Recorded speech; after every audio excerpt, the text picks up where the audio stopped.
Si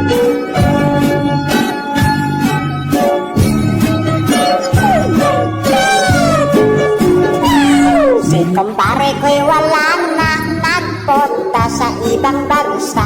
Pre, ngayon aking kumare, gagala kami palagi. Si kumare kong maganda, ang sarap palang kasama. Lalo na't mag-iinuman, siya ang aking pulutan. Nag-overnight kami sa Sogo, exercise todo-todo.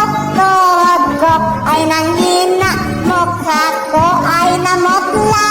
Hinihingal ako ng todo sa sobrang agresibo. My goodness po kumare, mamatay ako dito. I'm sorry na lang kumpare, sa Tukso ako nadali, misis mo ngayon nabuntis nang dahil sa exercises.